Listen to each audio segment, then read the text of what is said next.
Hello everyone, कैसे हैं आप लोग। आई होप कि आप लोग बहुत अच्छे होंगे और अपनी पढ़ाई को भी बहुत अच्छे तरीके से कंप्लीट और कवर अप कर रहे होंगे।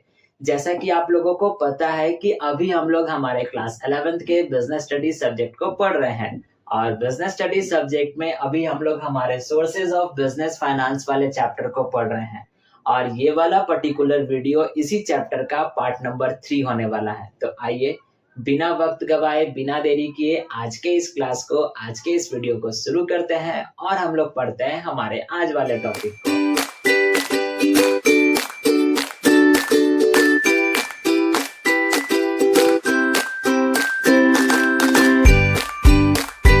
जैसा कि मैंने भी आपको बताया कि आज के इस क्लास में हम लोग हमारे सोर्सेज ऑफ बिजनेस फाइनेंस वाले चैप्टर के पार्ट नंबर 3 को पढ़ेंगे। सो बेसिकली इस वाले पार्ट पे हम लोग कौन से टॉपिक को पढ़ेंगे, तो इस वाले पार्ट पे हम लोग पढ़ेंगे शेयर को, और या फिर यूं कहा जाए कि हम लोग पढ़ेंगे हमारे पहले वाले सोर्स ऑफ बिजनेस फाइनेंस को, जो हमारा कहता है शेयर। अगर आपने इस चैप्टर के प्रीवियस वाले पार्ट को यानी पार्ट नंबर 2 को पढ़ा होगा तो उस पे हम लोगों ने एक चार्ट पढ़ा था जिसपे हम लोगों ने पढ़ा था classification of source of business finance, जिसमें हम लोगों ने 3 अलग अलग कैटेगरीज के बारे में पढ़ा था, जहां पर हमने ये भी सीखा था, ये भी जाना था कि आखिरकार कौन कौन से बेसिस पे या फिर किन किन कैटेगरीज पे या फिर कौन कौन से कैटेगरीज होते हैं जो बिजनेस के सोर्स ऑफ फाइनेंस होते हैं, जिनमें हम लोगों ने पढ़ा था और जाना था on the basis of period, on the basis of ownership और on the basis of source of generation. और उसमें हमारे पास कुछ एग्जाम्पल्स थे या फिर कुछ सोर्सेस थे। उन्हीं में से हमारा पहला वाला जो सोर्स है जो हमारा कहता है शेयर। तो आइए पढ़ते हैं और समझते हैं कि ये वह शेयर है क्या, शेयर का मतलब क्या होता है। और आप इस वाले वीडियो को, इस वाले पार्ट को लास्ट तक और बहुत ध्यान से पढ़िएगा और समझिएगा, क्योंकि इस वाले टॉपिक से रिलेटेड बहुत सारे क्वेश्चंस आपसे आपके एग्जाम्स में पूछे ही पूछे जाएंगे। तो इसी कारण से आप इस वाले पार्ट को, इस वाले वीडियो को लास्ट तक जरूर से देखिएगा। हो सकता है ये वाला पार्ट, ये वाला वीडियो थोड़ा लंबा हो जाए, लेकिन आपके लिए बहुत ज्यादा यूजफुल और हेल्पफुल होगा। ठीक है, तो अब आइए हम लोग समझते हैं कि आखिरकार शेयर कहते किसको हैं। अब इस शेयर को पढ़ने के लिए हम लोग चलेंगे हमारे बिजनेस स्टडीज के प्रीवियस वाले चैप्टर पे। और कौन से चैप्टर पे? कंपनी पे। कंपनी पे अब हम लोग पहुंच गए। तो हम लोगों ने कंपनी वाले चैप्टर में पढ़ा था कि किसी भी कंपनी को चलाने के लिए शेयर होल्डर्स का होना जरूरी है। ठीक है, पहला वाला पॉइंट। दूसरा पॉइंट हमने पढ़ा था कि कंपनी कितने प्रकार की होती है। तो आपको पता है कि कंपनी 2 प्रकार की हो रही थी या फिर होती है, जो हमारे पास कहता है प्राइवेट कंपनी और दूसरा हमारे पास कहता है पब्लिक कंपनी। चलिए हम एक स्ट्रक्चर भी ड्रॉ कर लेते हैं। एक हो गया हमारे पास प्राइवेट कंपनी और दूसरा हमारे पास हो गया पब्लिक कंपनी। अब प्राइवेट कंपनी किसको कहते हैं आप भली भांति जानते हो, पब्लिक कंपनी किसको कहते हैं ये भी आप जानते हो। इन दोनों में एक बेसिक सा डिफरेंस क्या है? तो जिस किसी भी कंपनी के पास जो मिनिमम जो नंबर ऑफ शेयर होल्डर्स होंगे वो कितने होंगे? 2 होंगे। और मैक्सिमम जो नंबर ऑफ शेयर होल्डर्स जो होंगे वो कितने होंगे? 200 यानी 200 होंगे। तो वो वाला कंपनी हमारा कौन सा कहला रहा था? प्राइवेट कंपनी कहलाता था। अब जिस किसी भी कंपनी के पास जो minimum number of share holders होंगे वो 2 होंगे और मैक्सिमम जो होंगे वो कितने होंगे? अनलिमिटेड होंगे। अनलिमिटेड होंगे। ठीक, तो इस वाले कंपनी को हम लोग पब्लिक कंपनी के नाम से जानते हैं, ये भी आपको पता है। और इतना आपको तो जरूर पता होगा कि कौन सी कंपनी जो है वो शेयर इशू कर सकती है। तो अब आप बता सकते हो कि पब्लिक कंपनी ही एक वैसी कंपनी होती है जो शेयर्स को इशू कर सकती है। और इसके अलावा एक और कंपनी होती है जिसको हम लोग गवर्नमेंट कंपनी के नाम से जानते हैं। तो खैर गवर्नमेंट कंपनी के बारे में अभी हम लोगों को पढ़ना नहीं है, हमको बस केवल इन्हीं 2 कंपनीज अभी हमारे पास हैं। तो हम इन्हीं दोनों कंपनीज के बारे में पढ़ते हैं और समझते हैं, जिसमें मैंने आपको बता दिया प्राइवेट कंपनी और पब्लिक कंपनी के बारे में। और ये शेयर अगर कोई कंपनी इशू करेगी तो वो कौन सी कंपनी होगी? तो पब्लिक कंपनी इशू करेगी। ठीक, अब जिस किसी भी कंपनी के द्वारा जब कभी भी शेयर्स इशू किए जाते हैं तो कोई ना कोई तो इंसान खरीदेगा। तो जो इंसान किसी भी कंपनी का शेयर्स खरीदता है तो उसको हम लोग शेयर होल्डर कहते हैं, ये भी आपको पता है। अब एक कंपनी को शुरू करने के लिए हमारे पास कम से कम 2 जो है वो शेयर होल्डर्स होने चाहिए। चलिए हमारे पास 2 नहीं है, हमारे पास 3 शेयर होल्डर्स है। तीनों दोस्त है, तीनों ने सोचा, तीनों ने साथ मिला, बैठा, चाय पे एक चर्चा हुई और इसने सोचा क्या, यानी तीनों ने सोचा क्या कि चलो हम लोग एक कंपनी खोलते हैं। तो तीनों एग्री हो गया कि चलो कोई बात नहीं, ये कंपनी खोल लेते हैं। अब जब तीनों जो है वो कंपनी खोलेगा तो कंपनी तो फ्री में नहीं खुलेगा, आप लोगों ने ऑलरेडी पढ़ लिया है, उसमें बहुत सारे टर्म्स एंड कंडीशंस होते हैं, बहुत ज्यादा पैसा भी यानी विटामिन एम भी लगता है। तो आखिरकार विटामिन एम जब लाएगा तब तो लगाएगा, तो लाएगा कहाँ से, चलिए लाएगा कहाँ से वो छोड़ देते हैं, लेके चला आया। अब लेके चला आया तो ये वाला जो है वो 3 लाख लेके आया, ठीक। इसने जो है वो 2 लाख लाया और इस वाले भाई साहब जी ने जो है वो 5 लाख रुपीज लाया, यानी टोटल कितना लाया, यहाँ पर 10 लाख रुपया लेकर कर चला आया। अब जब 10 लाख रुपया इन तीनों के द्वारा लाया गया तो इनको प्रॉफिट भी मिलेगा, उसका कुछ तो शेयर्स होगा, यानी कंपनी के कुछ तो शेयर्स इनके पास होंगे। तो इस वाले भाई साहब जी के पास जो होंगे वो 30% होंगे, इनके पास जो होंगे वो 20% होंगे और इनके पास जो होंगे वो 50% होंगे। फ्यूचर में जब कंपनी का नाम हुआ, कंपनी बढ़ा, तो कोई एक इंसान के द्वारा ये भी कहा गया या फिर इन तीनों को पैसे की आवश्यकता हुई तो किसी एक नए मेंबर को एडमिट करना यानी एडमिशन उनका लेना हुआ, तो फिर इनके द्वारा जो है वो कहा गया कि चलो भाई किसी एक नए मेंबर को अपने पास लाते हैं। तो जब नया मेंबर हमारे पास आएगा, हमारे कंपनी में शेयर होल्डर बनेगा, तो वो अपने साथ कुछ ना कुछ तो पैसा लेके आएगा। चलिए एक नया मेंबर आ भी गया। अब जब नया मेंबर आएगा तो वो अपने साथ कुछ पैसा भी लेके आएगा। चलिए ये अपने साथ जो है वो 10 लाख रुपया लेके आया अपने साथ, ठीक। अब जब 10 लाख रुपया ये लेके आया तो क्या ये शेयर होल्डर नहीं बना, ये भी शेयर होल्डर बना, तो इसको भी तो प्रॉफिट का कुछ शेयर मिलना चाहिए। तो चलिए इसको जो मिला वो कितना मिला, 20% मिला। अब जो 20% शेयर इनको यानी इस वाले व्यक्ति को मिला, तो क्या 20% आसमान से टपक के आया या आसमान से गिरा, तो आपको ये पता है ऐसा नहीं होगा, क्योंकि ऑलरेडी कंपनी का जो 100% ऑफ शेयर्स था वो ये 3 लेकर कर बैठे थे। अब इसको भी हमको 20% देना है, तो 20% कहां से देगा ये, तो हो सकता है इसके शेयर में से -5 हो जाएगा, इसके शेयर में से -5 हो जाएगा और इसके शेयर में से -10 हो जाएगा और टोटल मिलकर कर ये किसको मिल गया, 20% इसको मिल गया। अब नया वाला जो शेयर होंगे वो कितने हो जाएंगे, 25%, 15% और 45%, और इसका तो 20% है ही, ठीक। तो इस तरीके से शेयर्स जो होते हैं वो स्मॉल और छोटे छोटे यूनिट्स में बांटे जाते हैं, और जब कभी भी किसी भी कंपनी का टोटल अमाउंट जो होता है वो छोटे छोटे हिस्सों में बांटा जाता है या छोटे छोटे यूनिट्स में बांटा जाता है, तो उन्हीं यूनिट्स को हम लोग जो है वो शेयर के नाम से जानते हैं और कहते हैं, ठीक। आप इस बात को याद रखिएगा कि शेयर कहते किसको है। The total amount of a company is divided into small equal units. Each of these units is called share. यानी जब कभी भी किसी भी कंपनी के टोटल अमाउंट को डिवाइड किया जाता है छोटे छोटे यूनिट्स में, और उन्हीं यूनिट्स को हम लोग जो है वो शेयर के नाम से जानते हैं और कहते हैं, ठीक। अब आई होप कि आपको शेयर का मतलब समझ में आ गया होगा, ठीक है। अब हम लोग बढ़ते हैं हमारे नेक्स्ट वाले टॉपिक की ओर, जो हमारा कहता है ओनरशिप। ओनरशिप क्या कहता है, आइए देखते हैं। कहता है क्या, when you buy a share you become a shareholder and a profit owner of the company। यानी जब कभी भी आप किसी भी कंपनी के शेयर को खरीदते हो तो आप उस कंपनी के शेयर होल्डर कहलाते हो और साथ साथ आप उस कंपनी के ओनर भी कहलाते हो।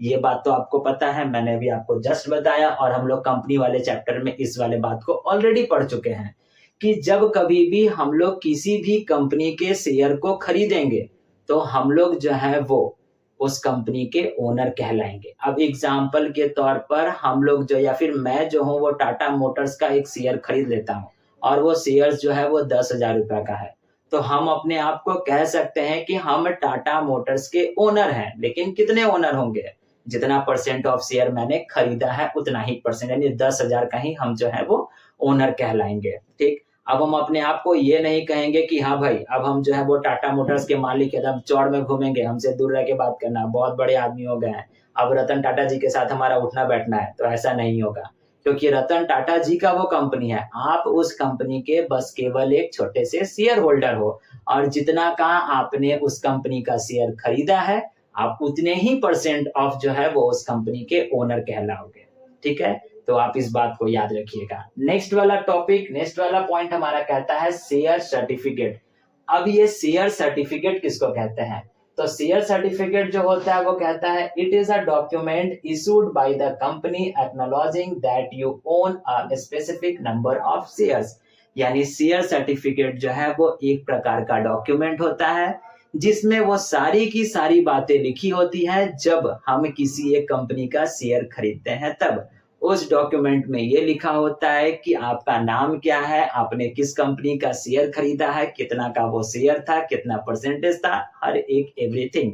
और जो रिटन डॉक्यूमेंट होता है उसी को हम लोग एज अ शेयर सर्टिफिकेट के नाम से जानते हैं और कहते हैं। ठीक है, आई होप कि यहाँ तक आपको चीजें समझ में आ गई होंगी। अब हम लोग पढ़ते हैं हमारे नेक्स्ट वाले टॉपिक को, जो हमारा कहता है कि how many types of shares, यानी कितने प्रकार के शेयर्स होते हैं। तो हमारे पास दो अलग अलग प्रकार के शेयर होते हैं। एक हमारा कहता है इक्विटी शेयर्स, जिसको हम लोग ऑर्डिनरी शेयर्स के नाम से जानते हैं, थोड़ा सा मिस्टेक भूल गए थे। और फिर दूसरा वाला टाइप जो होता है वो हमारा कहता है प्रेफरेंस शेयर। ठीक, तो हमारे पास दो अलग अलग प्रकार के शेयर होते हैं। जो हमारा पहला कहता है इक्विटी शेयर, जिसको हम लोग ऑर्डिनरी शेयर्स के नाम से जानते हैं, और दूसरा वाला शेयर जो हमारा कहता है प्रेफरेंस शेयर। तो आइए पहले वाले शेयर को पढ़ते हैं और समझते हैं। जो हमारा कहता है इक्विटी शेयर्स, देखिए लिखता है क्या, equity shares are the most common type, यानी कि सबसे कॉमन टाइप ऑफ शेयर अगर कोई है तो वो हमारा इक्विटी शेयर्स ही होता है। और यही इक्विटी शेयर बताता है कि एक कंपनी में रियल ओनर्स कितने हैं, यानी जितना उस कंपनी का इक्विटी शेयर बिका होगा उस कंपनी के उतने रियल ओनर्स होंगे। ठीक, अब नेक्स्ट, इस इक्विटी शेयर के कौन कौन से फीचर्स हैं? तो फीचर नंबर 1 हमारे पास कहता है वोटिंग राइट। तो इक्विटी शेयर होल्डर्स को वोटिंग राइट्स होते हैं, यानी उनके पास जो होता है वो वोटिंग का अधिकार होता है। देखिए लिखता है क्या, equity share holders have right to vote in company meetings, यानी इक्विटी शेयर होल्डर्स के पास राइट टू वोट होता है कंपनी के मीटिंग्स में। और ये जो इक्विटी शेयर होल्डर्स जो होते हैं वो उस कंपनी के डायरेक्टर्स को चूज कर सकते हैं। बेसिकली वोटिंग में वो पार्टिसिपेट ले सकते हैं इक्विटी शेयर होल्डर्स। दूसरा, रिस्क एंड रिवॉर्ड। अब जब हम इक्विटी शेयर खरीदेंगे तो कुछ रिस्क भी होगा, भाई हम पैसा लगाए हैं तो फ्री में तो नहीं लगाए होंगे, रिस्क तो हमको झेलना है। तो रिस्क कौन सा होगा, कैसा होगा, आइए देखते हैं। कहता है क्या, they bear the most risk, यानी इक्विटी शेयर होल्डर्स जो होते हैं वो बहुत ज्यादा रिस्क अपने ऊपर ले करके चलते हैं। If company goes bankrupt they are paid last, यानी अगर कंपनी बैंकक्रप्ट हो जाती है, कंपनी टोटली लॉस में चली जाती है, तो इन इक्विटी शेयर्स वालों को जो पैसा, इन इक्विटी शेयर होल्डर्स वालों को जो पैसा जो मिलता है वो सबसे लास्ट में मिलता है। आप इस बात को याद रखिएगा। ये बातें आप डिफरेंसेस में भी लिख कर आ सकते हो। जब कभी भी आपसे एग्जाम्स में अगर पूछ दिया जाए कि what are the differences between equity shares and preference shares, तो आप इन सब पॉइंट्स को, इन सब लाइंस को आप लिख सकते हो कि रिस्क, यानी इक्विटी शेयर होल्डर्स के पास रिस्क होता है और वो रिस्क जो होता है वो सबसे बड़ा होता है, जिसमें अगर कोई भी कंपनी अगर बैंकक्रप्ट हो जाती है यानी टोटली लॉस में चल जाती है, तो उस कंपनी के जो भी इक्विटी शेयर होल्डर्स होंगे उनकी जो पेमेंट होगी वो सबसे लास्ट में मिलेगी। और अगर रही बात रिवॉर्ड की, तो अगर कंपनी को बहुत ज्यादा प्रॉफिट होगा तो उनको भी बहुत ज्यादा रिवॉर्ड मिलेगा, उनको भी जो डिविडेंड मिलेगा वो बहुत ज्यादा मिलेगा। ठीक, यानी कि बेसिक सा फंडा यही है, अगर कंपनी बहुत ज्यादा पैसा कमाएगी तो इक्विटी शेयर होल्डर्स को बहुत ज्यादा पैसा मिलेगा, अगर कंपनी बहुत कम पैसा कमाएगी तो इक्विटी शेयर होल्डर्स को भी जो होगा वो कम पैसा मिलेगा। बस यही आपको याद रखना है। ठीक, नेक्स्ट कहता है फ्लक्चुएटिंग डिविडेंड, यानी इन इक्विटी शेयर होल्डर्स का जो डिविडेंड होता है वो फिक्स नहीं होता है, सुनिश्चित नहीं होता है। ऐसा नहीं कहा जाता है कि हर बार आपको जो परसेंटेज मिलेगा वो 10% ऑफ प्रॉफिट ही आपको मिलेगा, ऐसा नहीं है। अगर कंपनी को बहुत ज्यादा प्रॉफिट होगा तो इनको जो डिविडेंड मिलेगा वो भी बहुत ज्यादा मिलेगा। अगर कंपनी को प्रॉफिट कम होगा तो इनको भी डिविडेंड जो होगा वो कम मिलेगा। हो सकता है नेक्स्ट वाले बार जो होगा वो इनको प्रॉफिट और उससे कम मिलेगा एज कंपेयर टू पिछली बार, तो इनको भी जो डिविडेंड मिलेगा वो और कम मिल जाएगा। ठीक, तो इसी कारण से इसका फीचर नंबर 3 हमारा कहता है कि इनकी जो डिविडेंड्स होती है, किनकी, इक्विटी शेयर होल्डर्स की जो डिविडेंड होती है वो फ्लक्चुएटिंग होती है, फिक्स नहीं होती है। ठीक, नेक्स्ट वाले पॉइंट को पढ़ते हैं जो हमारा कहता है second number of type of share, जो हमारा कहता है प्रेफरेंस शेयर। अब आइए समझते हैं कि ये प्रेफरेंस शेयर्स है क्या। नाम से ही समझ में आ रहा है प्रेफरेंस, जैसा आपके साथ आपके क्लास में अगर कोई टॉपर स्टूडेंट होगा तो उनको प्रेफरेंस जो होगी वो ज्यादा मिलती होगी। आई होप कि आप लोग रिलेट कर पा रहे होंगे इस बात को। तो उसी तरीके से यहाँ पर कहता है कि जो भी प्रेफरेंस शेयर्स होल्डर्स होंगे उनको प्रेफरेंस जो होगा वो ज्यादा मिलेगा, उनको प्रायोरिटी जो मिलेगी वो ज्यादा मिलेगी as compare to equity share holders. कैसे, आइए समझते हैं।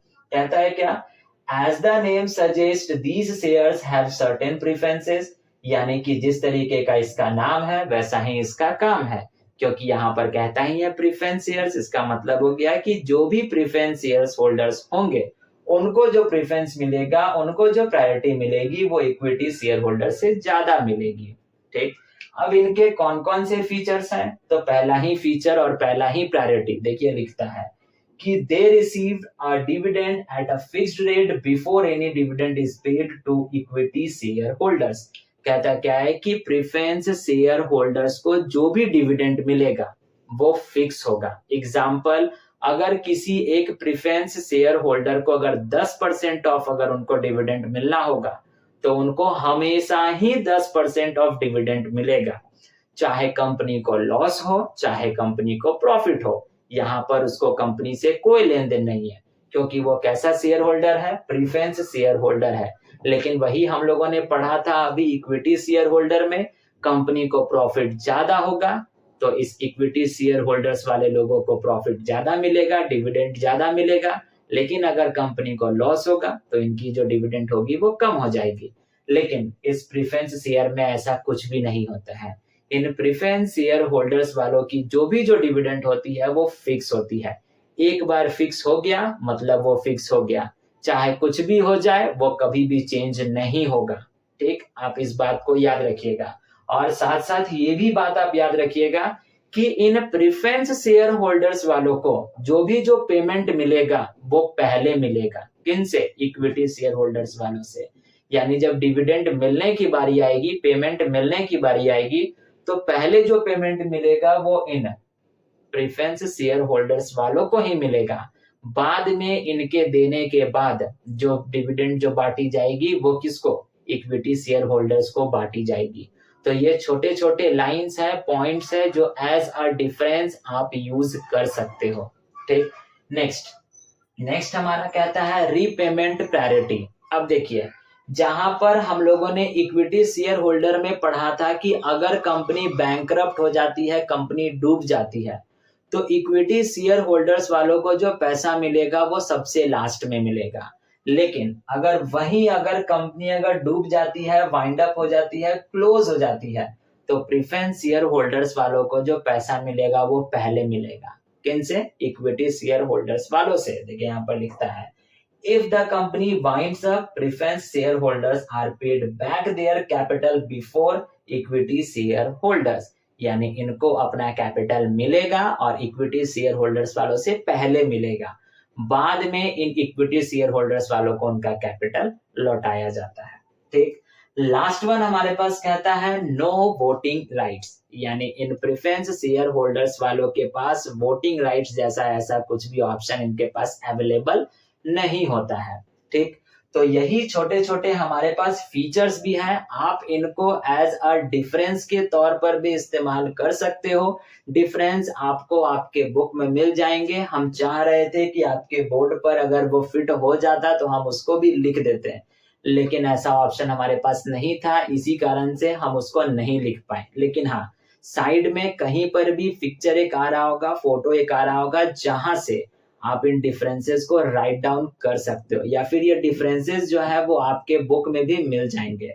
अब आप डिफरेंसेस में लिखोगे क्या क्या, तो पहला वाला डिफरेंस हमारे पास ये हो गया कि ये जो है वो most common type of the shares है, और ये वाला जो है जिनको प्रायोरिटी और प्रेफरेंस शेयर होल्डर्स कहा जाता है, ठीक है, यानी ये प्रेफरेंस वाले हैं। दूसरा, इन इक्विटी शेयर होल्डर्स वालों को जो है वो वोटिंग का अधिकार है, इनको वोटिंग का अधिकार नहीं है। इनको रिवॉर्ड जो होता है वो बाद में दिया जाता है, इनको डिविडेंड जो है वो पहले दिया जाता है। इनकी जो डिविडेंड होती है वो फ्लक्चुएटिंग होती है, इनकी जो डिविडेंड होती है वो फिक्स होती है। तो ये डिफरेंसेस हैं, इन डिफरेंसेस को आप लिख सकते हो, और इन्हीं के साथ साथ इन्हीं में से आप एडवांटेजेस और डिसएडवांटेजेस को भी पॉइंट आउट कर सकते हो, निकाल सकते हो। इतना वीडियो, इतना टॉपिक को पढ़ने के बाद, यानी यहां तक पढ़ने के बाद आप, आई होप सो कि आप लोग जो है वो इक्विटी शेयर वाले टॉपिक को और प्रेफरेंस शेयर वाले टॉपिक से रिलेटेड अगर कोई भी क्वेश्चंस आपसे पूछे जाएंगे, चाहे वो डेफिनेशन हो, या फिर इनके फीचर्स हो, या फिर इन दोनों के डिफरेंसेस हो, या फिर इन दोनों के एडवांटेजेस डिसएडवांटेजेस हो, आई होप सो कि आप सारे के सारे टॉपिक्स को आप लिख कर आ सकते हो। ठीक है, तो आज के इस वीडियो के लिए बस हम लोग अब इतना रहने देते हैं। अभी आप क्या कीजिए, सबसे पहले वीडियो को पॉज कर लीजिए और इसका स्क्रीनशॉट लेकर कर अपने पास रख लीजिए, और मेक श्योर कि आप इसको अपने कॉपी में बहुत अच्छे तरीके से राइट डाउन कीजिएगा। और हाँ, इसी टॉपिक को लिखने के बाद आप इनके एडवांटेजेस, डिसएडवांटेजेस और साथ साथ डिफरेंसेस, इनको भी आप राइट डाउन कर लीजिएगा। हमारे पास स्पेस नहीं था, इसी कारण से मैंने नहीं लिखा। मैंने सोचा कि इसका पार्ट नंबर 2 बना दूं, लेकिन वो फिर पार्ट नंबर 2 बनाने का मतलब है कि वीडियो थोड़ा लंबा खींचा जाएगा, टॉपिक थोड़ा लंबा हो जाएगा। इसी कारण से मैंने, मेरी एक कोशिश थी कि आपको इसी वाले पार्ट पे, इसी वाले वीडियो पे डिफरेंसेस भी बता दिया जाए, साथ साथ फीचर्स भी बता दिया जाए, और साथ साथ एडवांटेजेस डिसएडवांटेजेस भी बता दिया जाए। और आई होप सो कि मैंने बताया है, और आई होप कि आपको समझ में भी आया होगा। अगर समझ में आया होगा तो आप प्लीज कमेंट बॉक्स में जरूर से हमको बताइएगा। ठीक है, तो आज के इस वीडियो के लिए बस इतना ही हम लोग रहने देते हैं। अब हम लोग मिलेंगे इसी चैप्टर के नेक्स्ट वाले पार्ट पे, नए वाले सोर्स ऑफ बिजनेस फाइनेंस के साथ। ठीक, तब तक के लिए आपको पता है करना है क्या। अगर आप वीडियो को यहाँ तक देखे हो, ये सारे के सारे टॉपिक पॉइंट्स आपको अच्छे तरीके से समझ में आ गए हैं, तो वीडियो को लाइक करके जाइएगा। चैनल पर नए होंगे तो चैनल को सब्सक्राइब भी कर लीजिएगा, और अपने फ्रेंड्स के साथ शेयर भी करते जाइएगा। अब हम लोग मिलेंगे इसी चैप्टर के नेक्स्ट वाले पार्ट पे, यानी पार्ट नंबर 4 पे। तब तक के लिए आप अपना ख्याल रखिएगा, ध्यान रखिएगा। Thank you and bye bye.